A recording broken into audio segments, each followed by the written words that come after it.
Hey, Justin here. Welcome back, or welcome if you're here for the first time. I made it back from holidays a little while ago, but I've been very busy with a lot of stuff.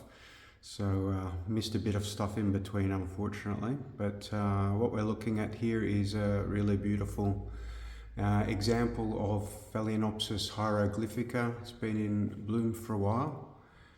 This is one of the ones I got from Orchids for Europe, really nice plant.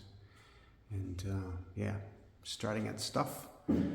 Apart from that, this is not really the time of year where there's a huge amount in bloom, mainly Phalaenopsis at the moment. So I got a few different ones. That's the Buddha's Treasure there, the red one. This one here, not sure of the name of it. Get in focus, there we go. This one is Elchochrama, Phalaenopsis elchochrama. You can see a nice, I think that's Lindenii influence on this one. Tends to drop its leaves. I think Lindenii is one of the deciduous ones. This one just holds on to a couple of leaves all year round, this hybrid. But it never really turns into a really big plant, so it's kind of stable in terms of the size. Got a couple of Cattleyas as well. So this one is Cattleya landate by Tigrina escura. Just one flower. This is the first flowering on this one, and it's very fragrant, very interesting fragrance. It's kind of like cloves. Really very powerful fragrance, but in the evening it's a different fragrance again, so the fragrance is changing all the time. In the evening it's a more pleasant kind of fragrance. I mean, I don't mind the clove fragrance. I think it's interesting and not unpleasant, but yeah, that would be up to the individual, I think. And this is my Cattleya maxima. It's a little very small Cattleya maxima, so at highland form. Second time it's flowered for me. It flowered last year with a single flower, and this year it had 3 flowers, but the third flower was deformed, so I pulled it off. But it's going over now. I took a photo a little while back that shows it a bit better when it was looking better, but you see it's got there are some streaks on the petals there. Could be an indication of a virus. I hope not. Would be really sad if it is, but yeah, I'm not sure. I haven't been able to find any virus testing kits in Europe, so if you know where to get one, let me know. And this is yeah, super cute little Paph species, Paph thaianum. It's a tiny little plant. Just put my hand next to it by comparison. So yeah, it's opened up with 2 flowers on the one little spike, and yeah, a little miniature Paph. And then what else? Is not that much more flowering at the moment. This is a Violacea hybrid. Nice fragrance on that one. And we got Equestrius, 2 different colour forms here. So we've got the Cerulean on the left and the one on the right. I think it's called Apari or something. Get the no, just Equestrius by sibling. Doesn't have a clone name, but 2 really nice ones. And this one on the left is actually from a kaiki, which was from this plant, but this plant seems to be kind of petering out now. The kaiki is actually doing better than the mother plant, but really nice display there.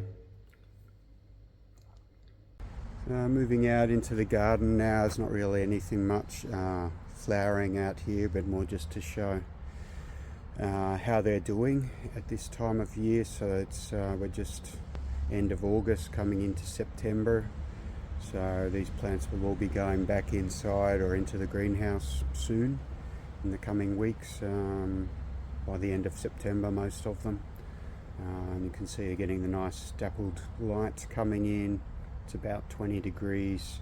So these are all fairly intermediate growing plants. So we've got some cotyledons there in the foreground, which have been repotted, and yeah, maxillarias, dendrochilum, which are also known as cotyledony these days, and frags doing quite well. Frags seem to like these. So this one here, that's Phragmipedium Wayne, I think, I'm not sure how you pronounce it exactly, Ouesne. It's a French name, but it's basically 75% Bessay, and I think the other 25% is Schlimii or something like that. But hopefully I'll get a bloom out of that. That would be really nice. And yeah, the rest of the frags looking pretty good. Some seedlings. That's this Fritz, is it Fritz Schomburg? Covacea by Bessier. It's growing pretty well. Might get a flower out of that one. Yeah, I've got the nepenthes here, which I potted up. So you can see that the taller one there with the little picture on it. That one is doing really well. But they're all doing okay. They're all doing pretty well, really. So they do prefer intermediate kind of conditions, not too warm, so it's quite important. So keeping them outside here is a way in the summer, keeping them cooler. You can see slugs taking, so slugger snail has taken a bit of a liking to that one. So nature fight, the animal world fights back. And I did actually get some more, so been naughty. Got another haul of nepenthes, and I'm going to pot them up later today. But you can see these ones have got some beautiful pictures on them already. So yeah, I guess I'm getting into the picture plants, and hopefully can grow up some nice ones there. Up in the tree, a lot of stuff a lot of plants up here. So this is a dendrobium. What is it? Pull out the tag. Brymerianum. Really nice one. Closely related to, I think it's Harveyanum, with the really frilly petals. And it's growing really well. So that's great. I've had it for a couple of years now. And another one over here, another dendrobium that's a bit of a bigger one. Dendrobium Finlayanum is one of the ones that's can't get it to flower for some reason, but it's a very interesting plant nonetheless, even when it's not flowering, with those swollen internodes on the canes, and really seems to like it out here in the Dutch summer. That's Encyclia brassivolae, or Prosthecia these days I think it's called. Also doing quite well out here. Comes from well over 1,000 meters, I think, so likes these intermediate type of conditions. This is Laelia perennii, or Cattleya perennii, I guess you call it. I discovered last year that it actually seems to like being outdoors in the summer, kind of by accident. So now I'm growing this Cattleya in outdoors. Most of them I grow a bit warmer in the summer. And yeah, this one here is a what's it called again? Arpophyllum alpinum. Had it for years and years, but this one really prefers to be outside, growing much better out here in the cooler night temperatures. So hopefully I'll finally get some blooms on it. That would be great. Had it for so long. And the Lycaste locusta is also looking pretty decent. Yeah, remains to be seen if it's going to be long-term prospects. They're a little bit finicky, I think. Another Lycaste over there. This is a nice hybrid with big red flowers. So hopefully get some more flowers on that one. And this is a Vanda tricolor suavis, or some people just call it Vanda suavis. Really nice Vanda, which can take a little bit cooler temperatures, so I like to keep that outdoors. in the summer. But yeah, like I say, most of these plants will be back in the greenhouse in a couple of weeks, so going to be getting very crowded in there. That's down here. I've got Maxillaria sandriana, a couple of pieces, but that's growing really well. Hopefully get some blooms on that. Up here, oh look at that, there's a spike on my Vanda lucneri, which is a Neophanacia hybrid. So hopefully the insects won't get to it. And I got some more Vandas out here as well. Won't go through them all, but they're all ones that can take cooler conditions, and a couple of more dendrobiums as well, hanging up in the trees. So they would like cooler night conditions, I think. That's my Laelia anceps there. You can see that leaf got burnt. That was the old leaf. The new leaf is behind that hydrangea there, so that's all right. That got sheltered, and it's in spike, so they like to be outdoors as well. And a few other things. Prostechia mariae likes it out here in the summer. And this little one, Caut pendulo or something like that. I haven't got the tag on it, so hopefully you know what I mean. But it's another one, high elevation, Mexico, just like the Prostechia and the Laelia. They're all from Mexico actually, as far as I'm aware. And in between, that's a little cymbidium, couple of cymbidiums. This is another piece of that Laelia anceps, which was from back bulbs.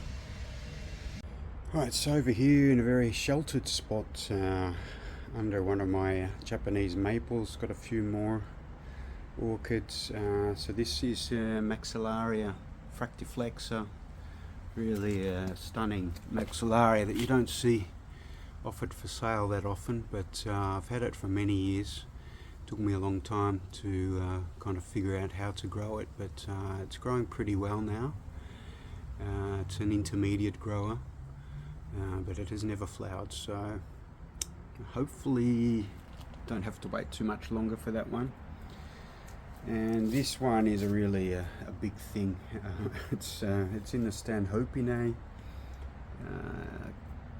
Trying to remember the name of it, but yeah, I've had it for years and years, but just a big plant, so kind of taking up a bit too much room. And then my anguloa, I'm not too sure what happened on the leaves there, but got this nice stripe effect there, but I'm sure it'll be okay. They drop their leaves eventually anyway. So yeah, it pretty much wraps it up for what I've got going on out here. And yeah, maybe we can take a quick look into the greenhouse just to round it up. Yeah, so it's all going really well here in the greenhouse, I'd say, in general. Look at this Myrmecophylla thomsoniana, the nice roots coming out there, so that's going crazy, but that's another one which I've had for many years and never flowered, so, but it is getting bigger and bigger, so hopefully not too much longer. And yeah, what else have I got here? I've got the Dendrobium spectabile, so I put out a nice big growth. Again, it's never flowered, so lots of patience required. Got a lot of Cattleya's and some Vandas. Zoom out a bit there. They're all hanging up to get the maximum light, so I keep it quite warm in here in the summer, quite bright, so it's good for Cattleya's and Vandas. This is a Cattleya schilleriana, which has put on a good growth. It's one of the species which I've been trying to grow successfully without that much luck, but this plant looks like it might be a goer, so it seems to be kind of happy in that pot there, putting on a bigger growth, but probably still not yet big enough to be flowering. And actually the one that I wanted to show is this Cattleya varshavicii, I should say. So I got this one as a haul, I think in the spring, and knocked off the new growth as I was potting it up, but it did put out this growth here, and it's got a sheath on it, so fingers crossed. Will be really nice to get some flowers on that. And yeah, up here I've got all my seedlings, lots of Cattleya seedlings, and a bit of other stuff in there as well. Some really nice seedlings, but of course it takes many years to get them up to flowering size, but I think it's a nice exercise in learning how to improve your culture, is trying to grow them from seedlings. So that's what I'm trying to do. And I got some Paphs out here as well, which are some nice big multiflorals. They'll be going back. Oh, here, look at that. This is Dendrobium Myaki, Goldschmidtianum. What's it labelled as? Myaki. Yeah, it's got several names that it goes by, but yeah, that's quite a pale colour for this one. They're usually very dark purple, so I wonder if that's what it really is. But, yeah, so that's coming into bloom. First time blooming for me. It seems to really attract, I think it's mealybugs probably. I really have a go at it, so that's a bit of a struggle.